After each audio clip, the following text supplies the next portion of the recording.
Salut tout le monde, j'espère que vous allez bien. Comme l'année 2021 s'achève très rapidement, je voulais revenir sur les films de l'année 2021, plutôt mon top 10 des meilleurs films qui sont sortis cette année.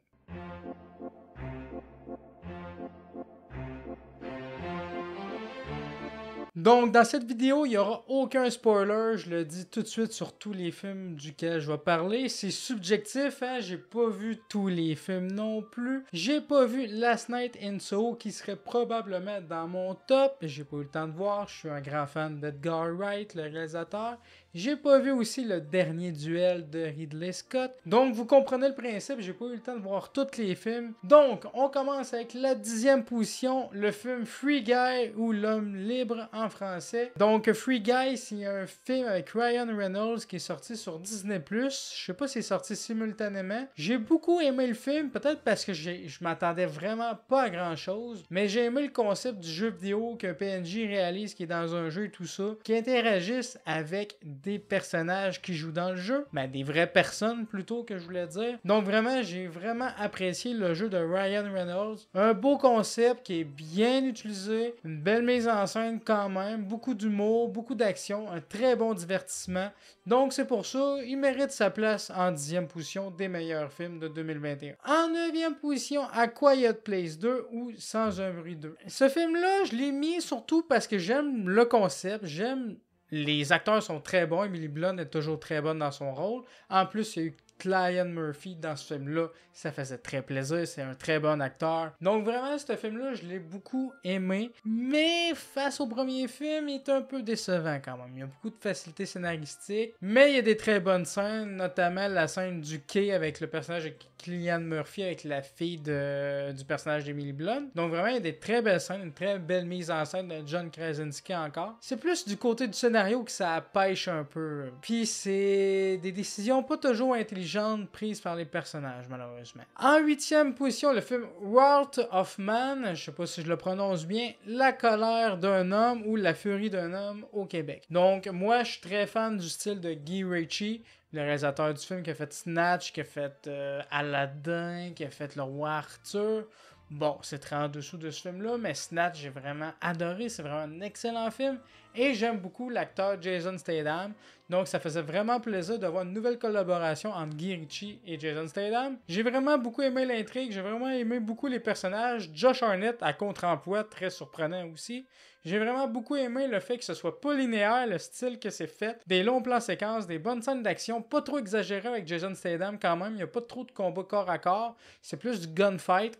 Vraiment très bien maîtrisé. J'ai vraiment beaucoup aimé l'histoire, même si c'est très classique, mais c'est la narration qui fait que c'est plus surprenant puis ça sort des sentiers battus pour un film de ce style-là. Vraiment, La colère d'un homme, j'ai été vraiment très surpris. C'est vraiment un film à voir. En 7e position, SOS Fantôme Afterlife. Je suis pas un grand fan de la série Ghostbusters. J'ai pas le feeling nostalgique et tout ça. C'est pas des films que j'ai découvert vraiment à mon enfance et auquel j'étais attaché. Mais vraiment, ce film-là est très bon dans sa réalisation pour un blockbuster. Il y a un aspect Goonies, un peu Stranger Things que j'ai beaucoup aimé au film, mélangé avec Ghostbusters, l'esprit des Ghostbusters. Il y a un humour qui marche très bien, qui est pas lourdingue non plus.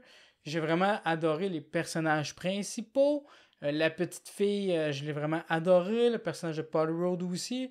Bon, il y a peut-être l'acteur qui joue dans Stranger Things qui est un peu inutile dans le film, avec sa copine, elle est vraiment inutile aussi. C'est vraiment un très bel hommage aussi à Harold Ramis qui est décédé. Harold Ramis qui est un des créateurs puis un des acteurs de la série Ghostbusters également. Donc vraiment un très beau film, très émouvant, très divertissant, vraiment un très beau blockbuster. J'ai vraiment été surpris quand j'ai vu ce film-là. En 6e position, et là je sais que je ne vais pas plaire à tout le monde, Les Éternels. C'est une très bonne surprise, vraiment le côté visuel est vraiment sacoche, la réalisation est vraiment sacoche, les personnages, tu t'attaches avec eux, ils ont vraiment une réelle alchimie, le style de narration est vraiment sacoche pour ce film-là, t'alternes entre temps présent et flashback pour découvrir qui sont nos personnages, quelles relations entretiennent entre eux, c'est vraiment une bonne famille, des bons liens fraternels. Bon, il y a peut-être le climax un peu qui a été fait un peu à la va-vite, peut-être que l'antagoniste aussi, les méchants, les déviants qu'appellent, c'est pas sacoche coche non plus, c'est pas les meilleurs méchants, mais le film a un véritable message sur l'humanité, puis c'était vraiment très beau, très poétique, j'ai vraiment beaucoup aimé ce film-là. En 5e position, le film Don't Look Up d'Annie Cosmic, donc vraiment ce film-là, j'attendais rien, mais il y a vraiment un gros casting de malades. Leonardo DiCaprio, Jennifer Lawrence, Meryl Streep, Chris Evans, John Ann Hill. Il y en a vraiment plein. J'ai fait une critique assez récemment. Puis vraiment, ce film-là mérite sa place de 5e meilleur film de cette année. Il est vraiment très surprenant. Une bonne satirique, une bonne comédie, mais c'est pas une comédie que tu vas rire vraiment aux éclats. C'est vraiment plus parodique du monde actuel dans lequel on vit. Il y a plusieurs thèmes abordés. Le thème environnemental, un parallèle à faire avec la pandémie, la politique et tout ça. Vraiment un très beau film avec un beau message. Une belle fin qui est assez surprenante en même temps. Vraiment, c'est un film à voir. Surtout que c'est un film produit par Netflix. Et moi, habituellement, les films Netflix, j'évite ça. Mais là, ils ont fait fort avec ce film-là. En 4e position, et là, je sais que je vais beaucoup diviser parce que le film se fait défoncer par la critique et même par les spectateurs. Matrix Resurrections. Le 4, je l'attendais plus ou moins jusqu'à temps que la bande-annonce sorte. Là, j'étais vraiment ébloui. J'ai adoré la bande-annonce, le style. Oui, c'est différent des 3 premiers films, je l'accorde. C'est peut-être moins bien chorégraphié les combats que dans la première trilogie, mais la mise en scène est quand même de bonne facture. Il y en a qui se plaignent que la mise en scène n'est pas top, que trop de fanservice et tout ça. Mais ils vont mettre un 10 sur 10 au film Spider-Man No Way Home. Dans ce film-là, oui, il y a de la nostalgie, oui, il y a du fanservice, mais ça sert au scénario, ça sert au propos, ça sert à ce que le personnage de Neo se souvienne justement de son vécu réel. Donc vraiment, j'ai aimé le concept. C'est pas très subtil comme dans le premier film, mais le message que le film glisse au tout début, dans la première partie du film, est vraiment très bonne. Le scénario est parfois imprévisible un peu, on s'attend pas à certaines choses du monde réel dans le film La Matrice. Donc vraiment, le film est surprenant, mais là, il y a quelque chose et non, ça pogne pas. Pourtant, il y a une vraie proposition, puis c'est assez rare dans les blockbusters de nos jours. En 3e position, le film Le Chevalier Vert de Green Knight. Quand j'ai vu ce film-là, vraiment, j'étais mitigé. Je ne savais pas si j'avais aimé ou détesté ce film-là. C'est un film qui n'est pas fait pour tout le monde. Vraiment pas. D'ailleurs, c'est un film qui est lent. Très peu de scènes d'action. Vraiment très peu d'ailleurs. Pourtant, par la bande-annonce, ça a l'air bien rythmé et tout ça, mais ça ne l'est pas du tout dans le film. C'est très lent, très poétique. Chaque plan est incroyable. On dirait que tu vois un tableau de peinture, puis c'est vraiment wow. À chaque plan, les visuels sont sacoches, les acteurs sont sacoches, les décors sont sacoches. Vraiment, tout est parfait dans ce film-là. Le gros problème, c'est que plusieurs personnes ne vont pas accrocher à ce film-là parce que c'est trop poétique, trop philosophique, trop poussif. Oui, c'est peut-être un peu trop, justement, lent, puis des fois c'est long, puis tu comprends pas tout. Il faut vraiment plusieurs visionnages pour apprécier le film, je pense. En 2e position, et là, je fais un peu mon geek, vraiment fan girl de ce film-là, Zack Snyder, Justice League. Hey, ça... Y en a-t-il des fans qui l'attendaient, ce film-là, la véritable version du film Justice League de Zack Snyder et non la version coupée par Warner en 2017. Le film fait 3h58, presque 4h. C'est vraiment long.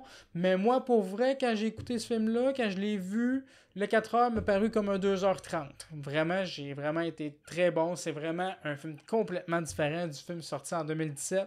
Tu vois des nouvelles scènes, des scènes modifiées. C'est vraiment très bon pour vrai.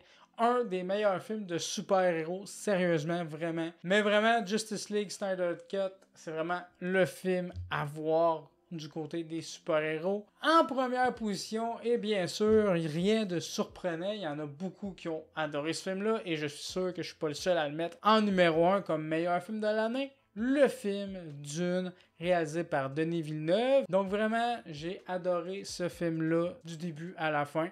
J'ai pas lu les livres, puis personnellement, j'ai pas été perdu, j'ai été captivé par ça, ça m'a même donné envie de lire les livres. Vraiment, c'est un très bel univers, très beau casting, très bon casting aussi, très beau visuel pour un blockbuster, vraiment. C'est vraiment très bon. J'ai été ébloui du début à la fin. Et j'ai juste hâte à une chose, de voir la suite. Voilà, c'est tout pour aujourd'hui. J'espère que ma vidéo vous aura plu. N'hésitez pas à me dire en commentaire, vous, c'est quoi votre top 10 des meilleurs films de 2021? Est-ce que votre top ressemble au mien? Est-ce que vous êtes totalement en désaccord avec moi?